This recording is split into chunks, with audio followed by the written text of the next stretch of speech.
हाँ, नमस्कार साथियों, स्वागत है। दोस्तों, आज अपन बात करेंगे भारतीय वनों का प्रशासनिक वर्गीकरण।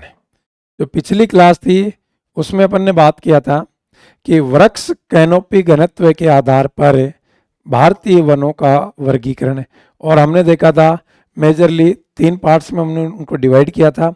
आज उसी कड़ी को आगे बढ़ाते हैं और आज हम बात करेंगे प्रशासनिक दृष्टि से भारतीय वनों का वर्गीकरण। तो हेडिंग बना लो भैया,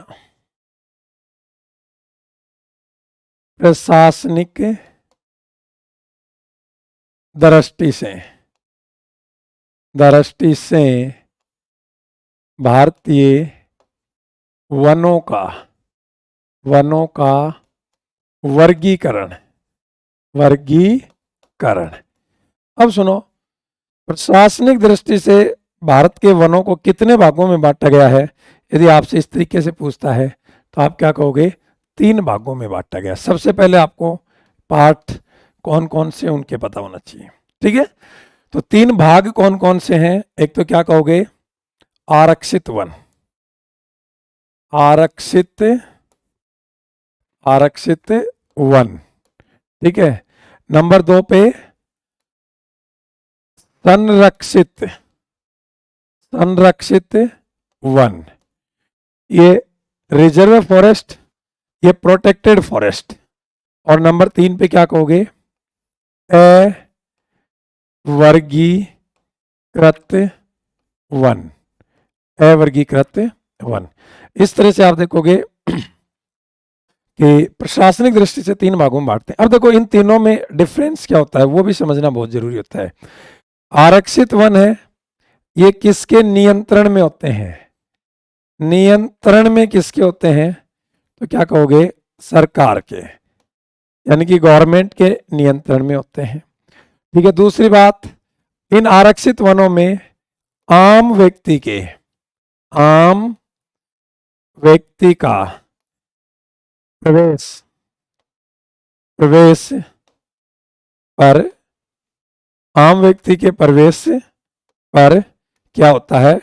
प्रतिबंध होता है, यानी कि आम व्यक्ति इनमें प्रवेश नहीं कर सकता है। तीसरी बात, भारत के कुल वनों का कितना प्रतिशत भाग है वो रिजर्व फॉरेस्ट या आरक्षित वनों के अंतर्गत आता है? तो क्या कहोगे? 54% भाग। कितना प्रतिशत भाग? 54% भाग है। तो भारत के कुल वनों का 54% भाग है वो रिजर्व फॉरेस्ट या आरक्षित वनों के अंतर्गत आता है। नंबर 2 पे आपने किसकी बात की है? संरक्षित वन। संरक्षित वन होते हैं, ये भी किसके नियंत्रण में होते हैं? तो क्या कहोगे? सरकार के नियंत्रण में होते हैं।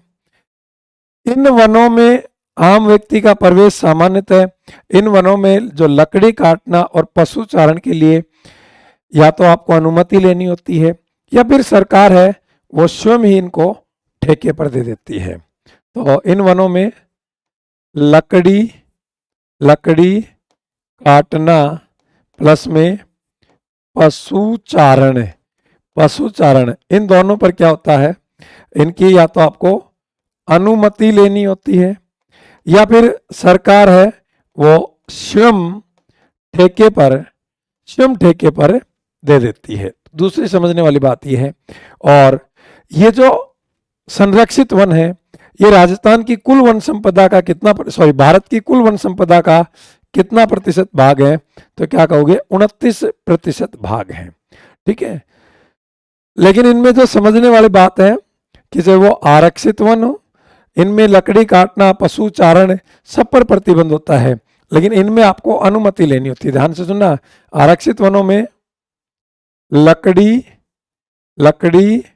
काटने प्लस में पशु चारण, इन पर भी पूर्णतः क्या होता है?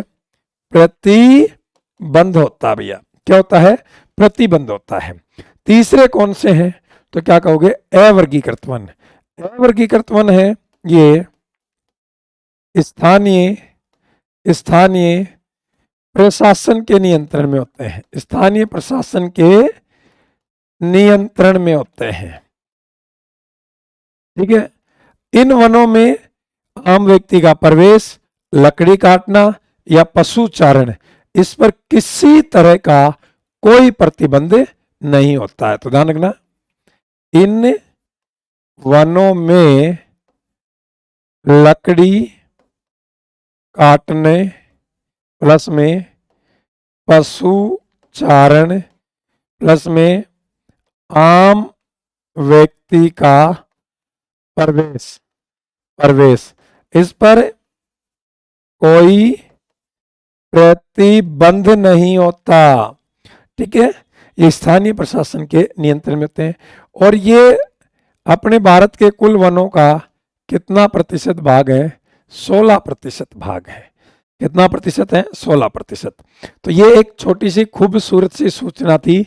इसके बाद देखो, जब अपनी कल की क्लास होगी ना, उस कल की क्लास में हम बात करेंगे नवीनतम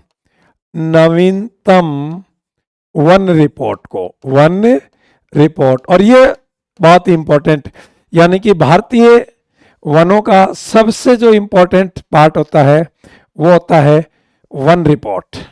ठीक है, और ये फॉरेस्ट रिपोर्ट है, इसको अपन कल बात करेंगे कि 17वीं फॉरेस्ट रिपोर्ट है, कब आई, कैसे आई, कौन लाया, क्या नहीं है, क्या विशेषताएं, सबसे ज्यादा वन कौन से में, कम कौन से में, प्रतिशत के आधार पर कौन से में, और क्षेत्रफल के आधार पर कौन से में। इस बात को लेकर हम परिचर्चा करेंगे कल।